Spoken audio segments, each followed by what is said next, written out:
Μήπως πρόκειται για καλωστημένο σχέδιο που σκοπό έχει την αλλαγή του πεπρωμένου μιας πόλης?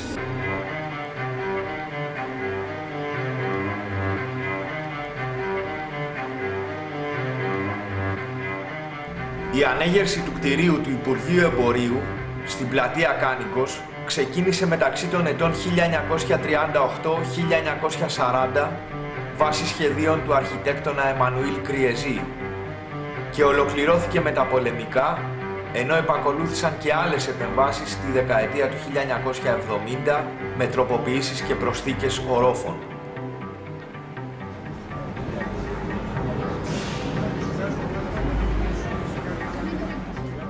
Η ισορροπία της περιοχής με την επέκταση του κτηρίου του 1973 αλλάζει δραματικά.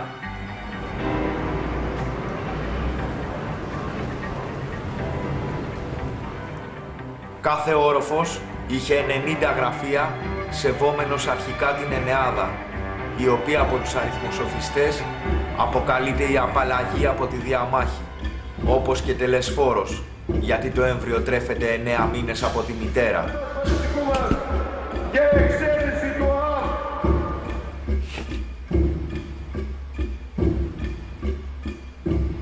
Το Υπουργείο Εμπορίου γίνεται ο πόλος της διαμαρτυρίας χιλιάδων εργαζομένων.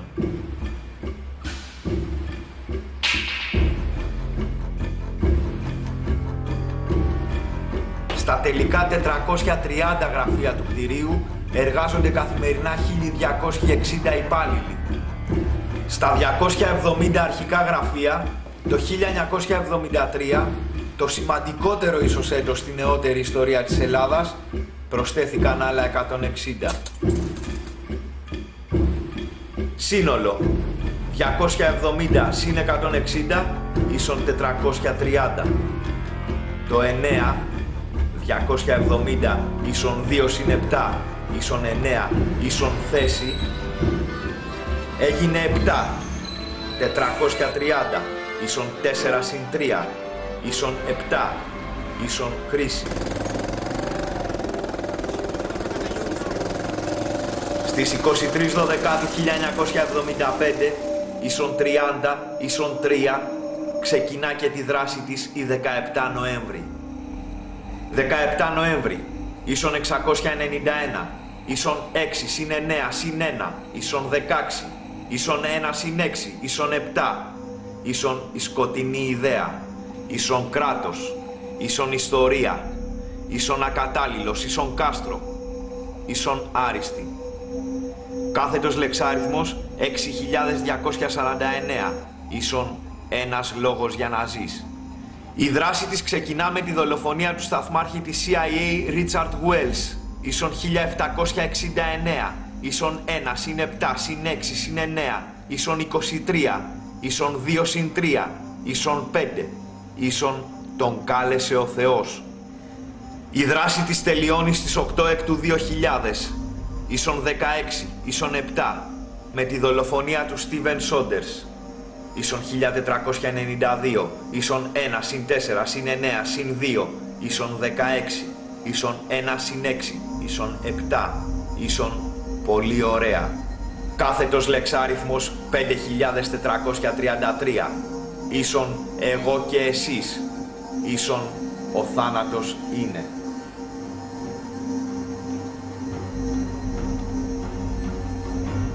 Η διαταραχή της αριθμητικής αρμονίας εντείνει στην ευρύτερη περιοχή την κοινωνικοπολιτική αμφισβήτηση. Η βία, ίσον 13, ίσον 4, το τετράγωνο, απελευθερώνεται και κινείται προς τη γνώση, ίσον 1061, ίσον 8, δηλαδή προς τον πρώτο ενεργητικό κύβο. Το 4, η πολλαπλή θεότητα, ο ρωμαλαίος αρσενικός της μαθηματικής πειθαρχίας συναντά τον κατακλυσμιαίο άνεμο του 8.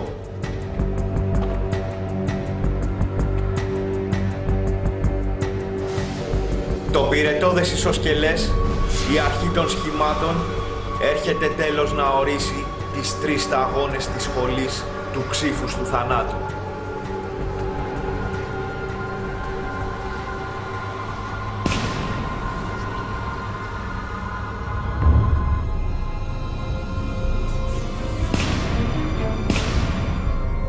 «2004, ίσον 2 συν 0 συν 0 συν 4, ίσον 6, ίσον η πύλη του ωμέγα, ίσον το τέλος της πρώτης τετράδας». Μέσα στην πρώτη επταετία τα επεισόδια με τις αρχές θα είναι συχνότερα και ανεξέλεγκτα. Θα λάβουν διαστάσεις επαναστάσεως σε 13 χρόνια, το έτος 2017. Ο παροξισμός και η αγανάκτηση θα εξαπλωθούν σε όλη τη Βαλκανική και από εκεί στην υπόλοιπη Ευρώπη. Το 6 του 2004 θα διαρκέσει 6 χρόνια. Από το 2017 έως και το 2023 οι εξαθλιωμένες πόλεις θα καταστραφούν μέσα σε ένα ανεπανάληπτο κύμα αγριότητας. Ο δάσκαλος τοποθετήθηκε στον τάφο για να αναστηθεί ο ιός της ύψης. Η Κίνα θα κληθεί να επιβάλλει την τάξη στο δυτικοευρωπαϊκό κόσμο και θα συγκρουστεί με τις συνασπισμένες δυνάμεις των ΗΠΑ και της Ρωσίας. Ο Τρίτος Παγκόσμιος Πόλεμος θα ξεκινήσει το 2019, τον Δεκέμβριο.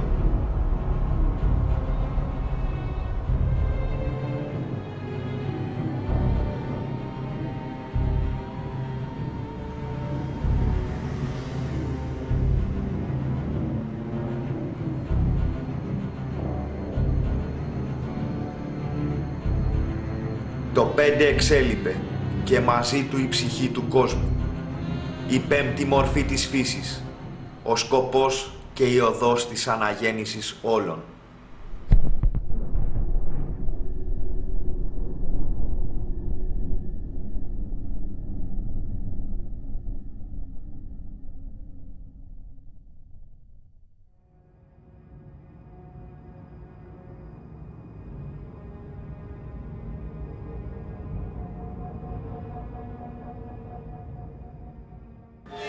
Εκείνο τον καιρό συνέβαινε στο κτίριο του ΟΤΕ στην Πατησίων ένα φαινόμενο ανεξήγητων λιποθυμιών των υπαλλήλων που δούλευαν εκεί.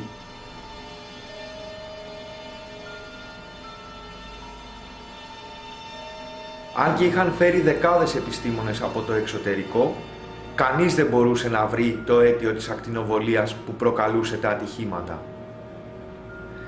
Τότε κάλεσαν και τον Γκιόλβα, ο οποίος και πήγε πρόθυμα. Παρακάλεσα τους υπεύθυνους να φύγουν όλοι οι υπόλοιποι επιστήμονες από μέσα και να δουλέψω μόνος μου με τους βοηθούς μου. Εντόπισα με όργανα που φέραμε ότι το πρόβλημα προήρχετο από ακτινοβολία υποήχων, θέμα στο οποίο και δούλευα εκείνη την περίοδο. Λίγες ημέρες μετά το πρόβλημα είχε λυθεί. Ο κύριος Γκιόλβας ζήτησε αμοιβή 25 εκατομμυρίων δραχμών ως επιχορήγηση για το Κέντρο Επιστημονικών Ερευνών που είχε ιδρύσει. Αν και οι υπεύθυνοι συμφώνησαν, τα χρήματα αυτά δεν τα πήρε ποτέ.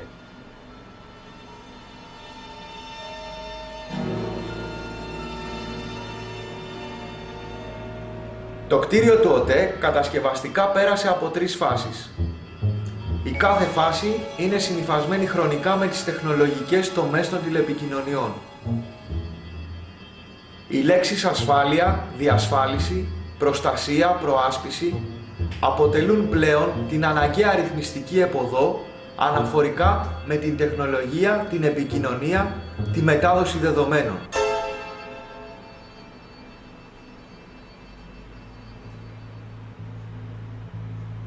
Η ίδρυση του ΟΤΕ συμπεριλήφθηκε στην κατανομή βοήθειας του σχεδίου Marshall, λαμβάνοντας 9 εκατομμύρια δολάρια. Αρκετά χρόνια αργότερα, ο Οργανισμός Τηλεπικοινωνιών της Ελλάδας έπρεπε να επιστρέψει μέρος των χρημάτων σε υπηρεσία, τηρώντας τη μυστική συμφωνία του 49.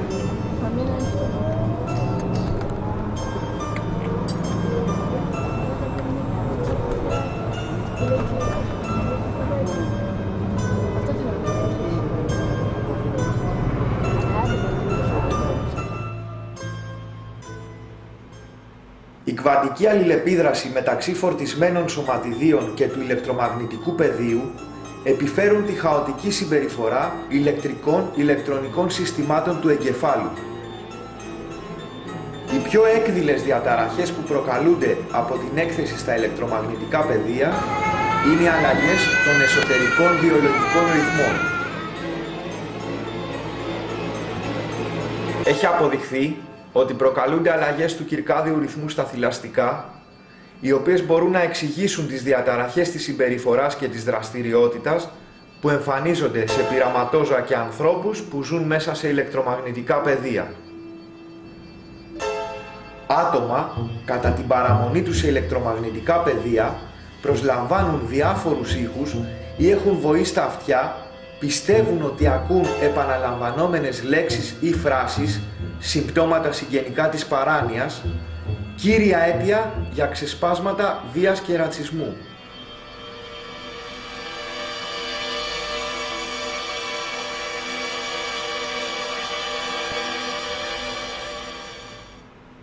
Οι γενετικές αναλύσεις που παρουσιάζονται στο περιοδικό Nature αποκάλυψαν ότι η αιτία μιας παράξενης διαταραχής ήταν η μετάλλαξη στο γονίδιο της ντοπαμίνης DRD4, που προκαλείται από τη μακροχρόνια έκθεση στα ηλεκτρομαγνητικά κύματα.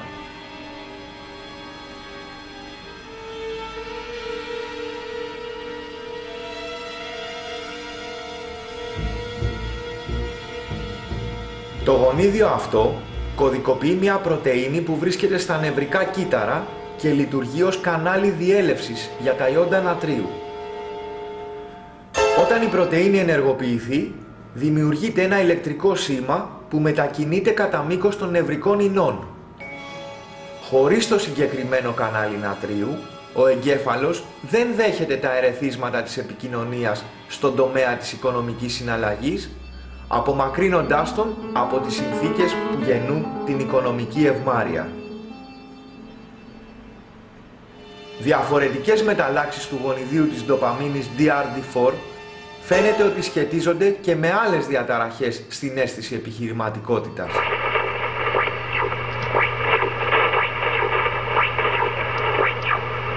Ερευνητές από τη Βρετανία είχαν πρόσφατα αναφέρει μεταλλάξεις που διευκολύνουν την ενεργοποίηση του καναλιού και κάνουν ευάλωτο τον άνθρωπο στο οικονομικό ρίσκο, κύριο συστατικό του καπιταλιστικού οικονομικού μοντέλου.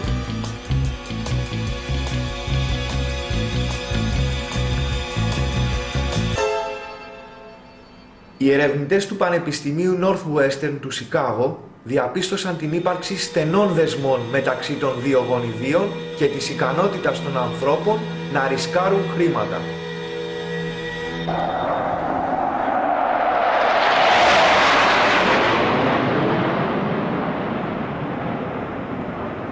Μελέτη που δημοσιεύεται στην επιστημονική επιθεώρηση Plus One έρχεται να προσθεθεί σε παλαιότερες που επεσήμαναν τη σχέση μεταξύ χημικών διεργασιών στον εγκέφαλο και οικονομικού ρίσκου.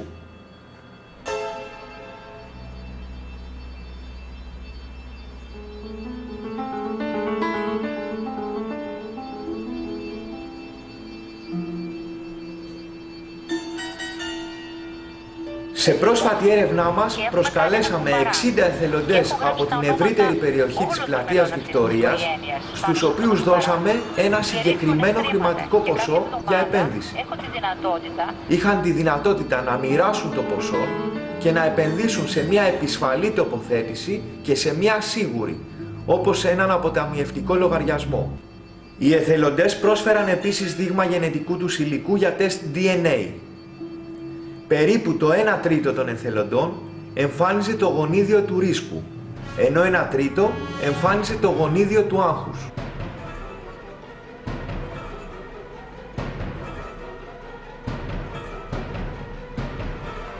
Όσοι εμφάνιζαν την αγχώδη εκδοχή του γονιδίου της σερωτονίνης 5-HTT-LPR είχαν επενδύσει 28% λιγότερα χρήματα σε επισφαλείς αλλά δυνητικά πολύ κερδοφόρες επενδύσεις από ό,τι όσοι εμφάνιζαν τη μη αγχώδη εκδοχή.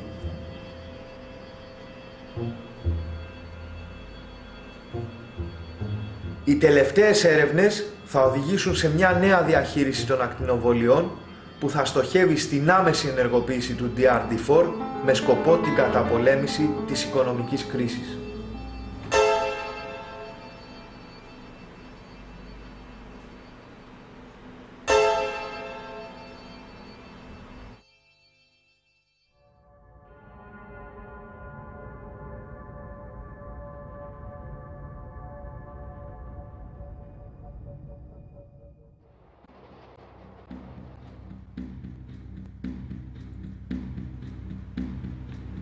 Το κεντρικό κτίριο του ΙΚΑ στην Πειραιώς 64 ήταν μια επιτυχημένη, δοκιμασμένη θεωρία που οι αρχές της καταπατήθηκαν.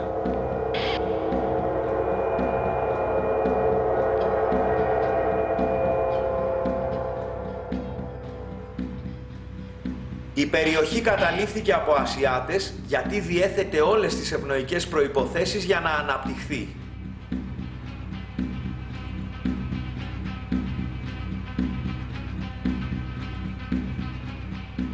Μετά την εγκατάλειψη του κτηρίου, όλα ανατράπηκαν. Όταν πλημμύρισαν τα 22 υπόγεια του κτηρίου, η αρνητική επίδραση του Σάτσι άρχισε σταδιακά να γίνεται φανερή στην περιοχή του μεταξουργείου. Οι ζημιές στην υγεία και στη ζωτική δύναμη των κατοίκων, στο κλίμα της περιοχής και στον πολιτισμό είναι ανεπανόρθωτες. Τα γεωλογικά ρήγματα κάτω από το κτίριο έμειναν αφύλακτα, ενώ τα νοθευμένα υλικά που προσθέθηκαν σε νεόδμητες κατασκευές αύξησαν το μέταλλο ανεξέλεγκτα. Οι αλλαγές δεν είναι απλές συμπτώσεις όταν έχει αποδειχθεί ότι ο βαθμός ανάπτυξης μιας περιοχής έχει άμεση σχέση με τις γραμμές του δράκου του Τσι. Αποδείξεις της ενεργειακής ανισορροπίας στην πλατεία Κουμουνδούρου αποτελεί το φαινόμενο της τρέλας των σκύλων. Οι άνθρωποι που συνοστίζονται 100 άτομα σε ένα διαμέρισμα με μία μόνο τουαλέτα και αυτή στη γωνία του πλούτου, σύμφωνα με τον Μπακούα. Η ραγδαία αύξηση των αυτοκτονιών μεταναστών στο στοιχειωμένο ρέμα της οδού Πετρουράλη.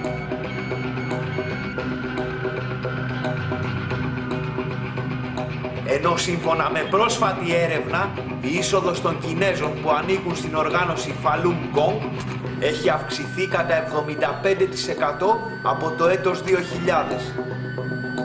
Τα μαγνητικά πεδία της περιοχής του μεταξουργείου, σε σχέση με το χώρο και το χρόνο, έχουν επιβληθεί στα 5 στοιχεία, διαταράσσοντας τα 8 γνωστά πεντάγραμμα από την πλατεία Κουμουνδούρου έως την πλατεία Αβδί.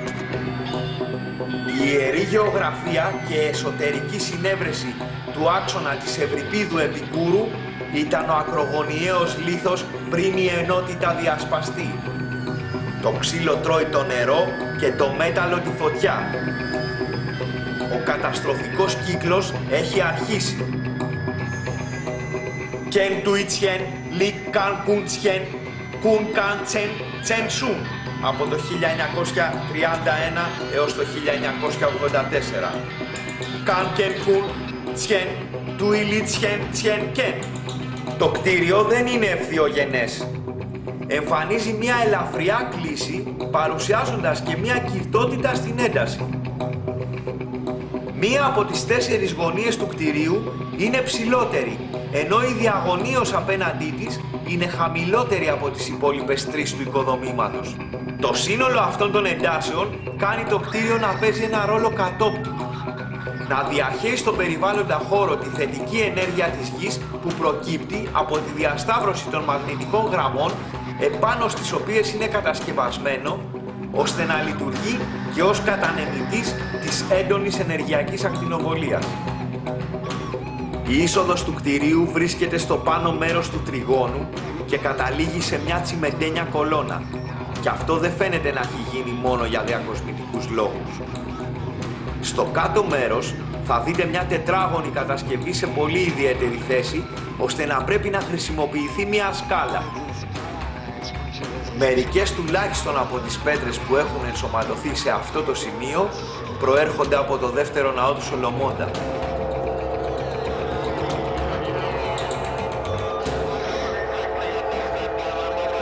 Γιατί καθυστερούν τόσο πολύ χρόνο τα έργα αποκατάστασης? Πού βρίσκονται τα κομμάτια που έχουν αφαιρεθεί όταν απαγορεύεται με σαφείς εντολές κάθε ενημέρωση για τα έργα αποκατάστασης του κτηρίου του ΙΚΑ Πειραιώς? Γιατί υπάρχει η πινακίδα που ακτινοβολεί στη δυτική πλευρά? Η βασική επίσημη όψη δεν αφήνεται να φανεί με το τεράστιο πανό που έχει καλυφθεί. Τι κρύβει το πανό? Δύο πράγματα μπορεί να συμβούν όταν επιτέλους φανερωθεί η κρυμμένη πρόσωψη του ΙΚΑ. Είτε να μπορέσουμε να αποδεχθούμε και να διαχειριστούμε το βάρος των όσων αποκαλυφθούν, είτε όχι. Γιατί ελάχιστοι μόνο δείχνουν να ανησυχούν για τα κίνητρα και τους σκοπούς όσων προκάλεσαν και επωφελούνται από αυτή την κατάσταση? Τα μηνύματα θα είναι πολλά και θα χρειάζονται αποκρυπτογράφηση.